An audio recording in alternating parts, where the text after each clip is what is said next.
It seems every year you're gaining more and more weight. And the only time you can be yourself is when no one's looking. Wouldn't it be great if we could just go back to a time when we were still healthy? You tell yourself that you would walk every day if you only had a partner. Yet every day you walk alone. Until now. Welcome to Walk Talk Vent.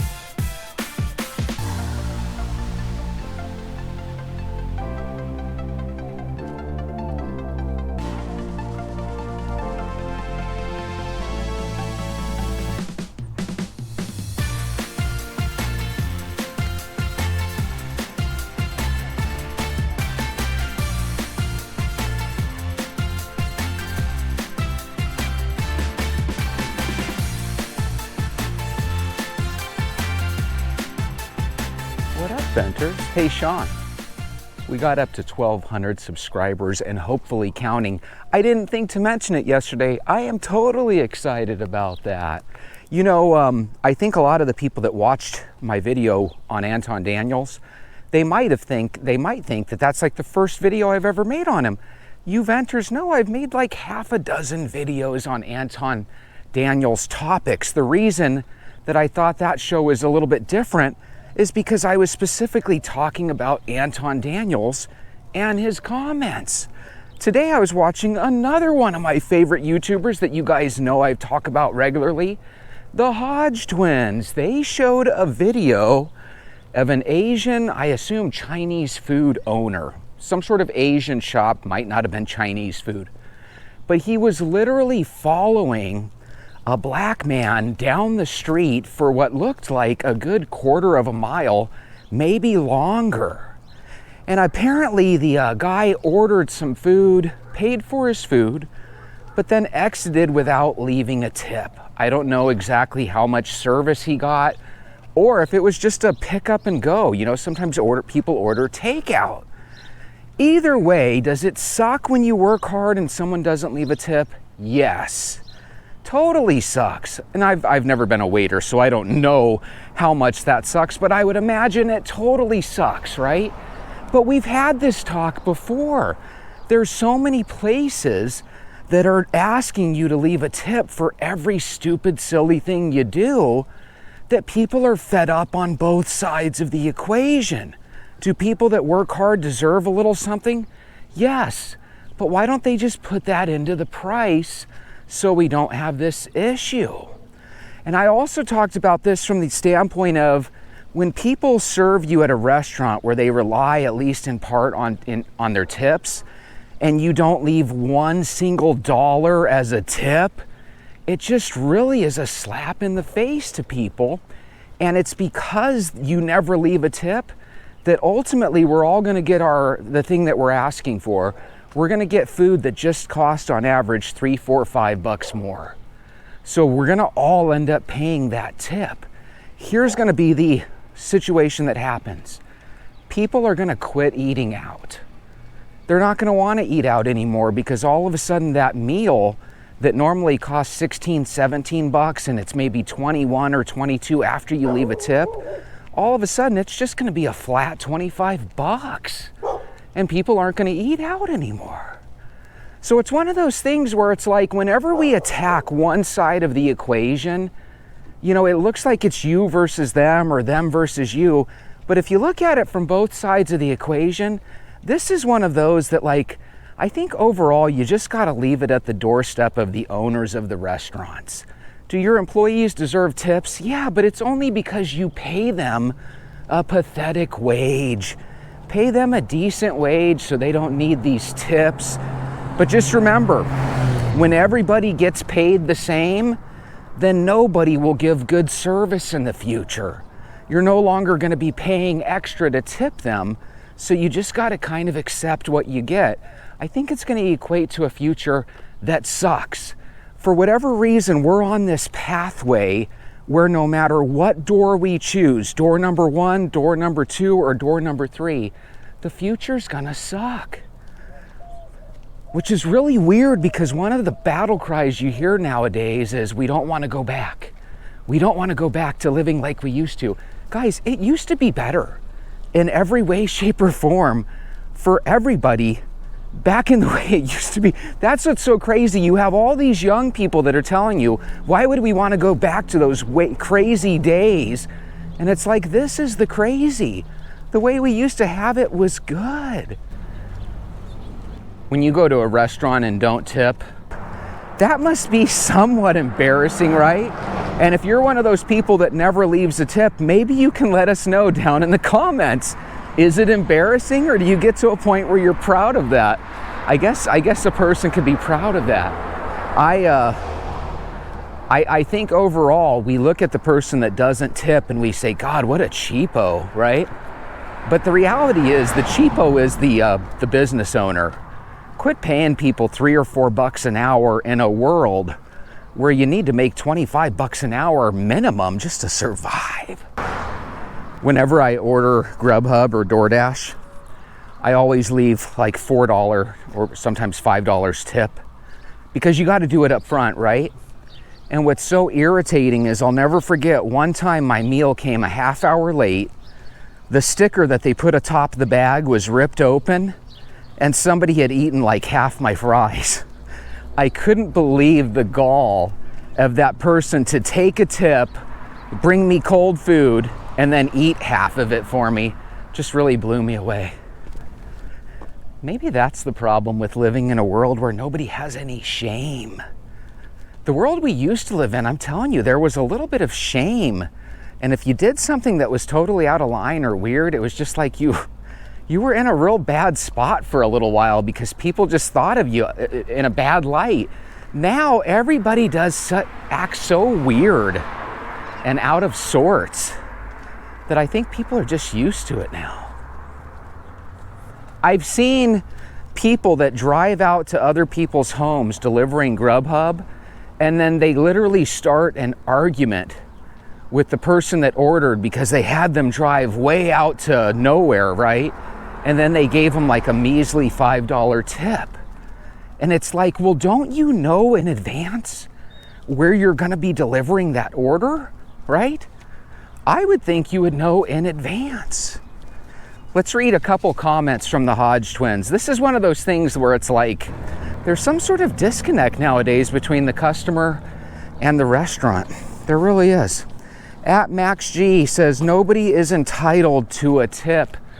Max, I totally agree, but we did kind of grow up in a tradition as Americans where if you go to eat somewhere and somebody does give you some service, you do try to leave a tip. The point that the Hodge twins were making in this video is that there's some people out there that absolutely never tip. I think that's what's the problem with today's world. It's like you all want to live in this world together. We all want to live in this world together. Yet some people never go out of their way to actually try. Isn't that crappy? Could you imagine if everybody actually followed the golden rule and treated others exactly how they would want to be treated? The world would truly be a wonderful place. I guess that's why I, as a Christian, kind of don't understand why some people don't like Jesus. Do you ever wonder that as a Christian, guys? Like, how does somebody dislike Jesus, right? A guy that's all about forgiveness, a guy that's about turning the cheek, right? Doing the right thing, treating others better than yourself. How could anybody be against such a guy? But yet we all have these actions in life that say the exact opposite. That's why I've heard people say before that they don't have problems with Jesus Christ, they have problems with the Christians. Because I think we can all agree as Christians, we're pretty darn hypocritical. At Dennis Waterman says, what if all you have is enough to pay your meal? Dennis, I think a person would understand if you let them know right up front that you barely have enough for your meal, but not enough for your tip. But here's the thing, I don't know if anyone else would agree with me or not. If you don't have enough to leave a little tip, then you probably shouldn't be eating out at a restaurant. That doesn't mean that you don't deserve it, that you can't. But at the same time, maybe that would be a good situation where you just get it as takeout and leave. Again, not because you're not allowed to sit at a table and enjoy your meal, right? But it just seems kind of weird in a society where We've had waiters that we tip forever. To be a part of society means like, hey, I'm gonna buy into this plan, right? If you don't wanna buy into the plan, then I don't know. It just seems to me like, are you really trying to be a part of a, American culture? I think one of the things that I appreciate more and more as I get older is just kindness. There's some people that are genuinely pleasant and genuinely kind, but there's too many people that just kind of think about themselves all the time, and it just gets kind of old. Now, the good news is most of us don't necessarily have to hang out with people that bum you out and act rude all the time. But if you are one of these people that's just naturally rude, you got to ask yourself, what the hell does it get you in life to be that way with people? Carrie FW6JT says, restaurants and other businesses are getting out of control with their tip jars. I agree with you completely, Carrie. Let me ask you a question. Are you okay if every single meal we go out and eat just naturally is $4 more expensive? You might be thinking, well, $4 is no big deal. I can handle that. Well, tell that to the mom and dad that are taking their family out to eat, because now instead of paying $45 for that family meal, you're going to be paying $60. It's just the way it is. Now, here's the problem. That person is going to choose not to eat out as much. So it just has kind of like a crappy side effect or crappy domino effect to everybody. It really does. Cigars and Guns says, I'm over this tip shit. I tip good, but with the price of shit, I think the restaurant should pay their employees. I do too. I think that would make it easier. You can't have your cake and eat it too. If we as a people are gonna say, hey, let's go ahead and give the thumbs up and the green light to restaurants to go ahead and charge an extra $5 per plate, then they can't be coming at us afterwards and still asking for a tip. Do you guys agree? It's gotta be one or the other. I just have a feeling it's gonna be one of those things where that extra $5 is not gonna go to the employee. I have a feeling it's just gonna go right into the business owner's hands. One of the things, correct me if I'm wrong, guys, because I'm sure a handful of you have been waiters and waitresses, but correct me if I'm wrong, but don't waiters and waitresses have to give like half of their tips to the cook and the busboy and stuff? See, that's where I think the boss is kind of despicable. Because it's like, it's one thing to tell your waiters and waitresses that, hey, you're gonna have to earn money on your tips, but then it's another thing to literally make them share those tips with the cook and the busboy. Like, I think at some point we have to say that the business shouldn't be all about a business owner just putting more money in his pockets. Oh my God, you guys are turning me into a liberal. It's like I want to tell everybody, I'm a conservative Republican, right? But did you see the comments that people were leaving from the Anton Daniels video I put up? Oh my God, they're sitting there calling Anton Daniels a Republican, and I was like, should I tell them that I'm a Republican? But they see my pasty white skin and they already assume white devil. White devil.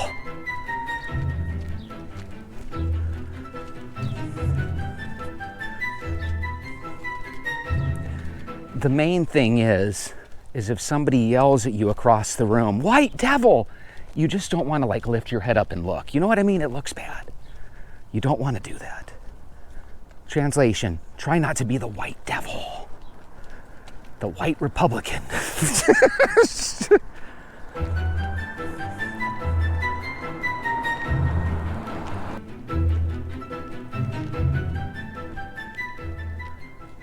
It still all creates a house of cards that's always moments away from toppling over, because what happens right when meals and things start to go up by $5 or $10? All of a sudden we instinctively go into our boss the following year and we ask him for a raise because the cost of living is such where it no longer takes $50 to feed a family of 4 at a restaurant. It's now $120. I'm telling you, once prices go up and get established, they never come back down, do they? It's such a tough deal that we're in. I really feel for these young families, you know, where the mom and dad are both in their 20s and they have 1 or 2 children. Very, very challenging. Well, that's why we should allow abortions and reproductive rights. Yeah. How about we just have more jobs that pay well, and we give fat tax deductions for being married and for having kids? Oh yeah, we do. I think a lot of times we make kids sound like, oh my God, your life is ruined. Your child is going to give you a nice tax refund every year. You get married, I think there's a credit for that if you get married. If you buy a house, all that interest you're paying for the first 20 years, it's all tax deductible. It's all designed to lead to you having some more money in your pocket. The only problem is life is getting so expensive that it's just really hard to have kids in a world like this. Everything we do is sucking. I'm telling you, there's a real problem with these tips, and it's gonna lead to a shitty world where everything's gonna be even more expensive. Have you guys started to notice, like I have, that every single problem, in order for us as a people to solve it, we have to always throw money at it? That's why we're $36 trillion in the hole. Because we've gotten to a point where from the top down, all we do is throw money at shit. I think that's yet again why I love walking so much. Guys, walking is one of the most entertaining things you can do. No, it's not, Jesse. It's only entertaining for lame people like you. Guys, as we get older, things that would never interest us when we're young become interesting, right? You remember when you were in your teens and 20s, you could never sit still to watch the news? What do many of us watch every single day now? The news, whether it's the local or the world news. If you go out by yourself, just walk. Try breathing through your nose and out your mouth. Have a Zen moment. Appreciate your neighborhood. When you purchased your house, you didn't just purchase your house. You bought into a neighborhood. Go out, take a walk, appreciate the fact that at least now it doesn't cost you anything. Who knows? In the future, they'll charge us a bill for breathing while outside. Holy moly.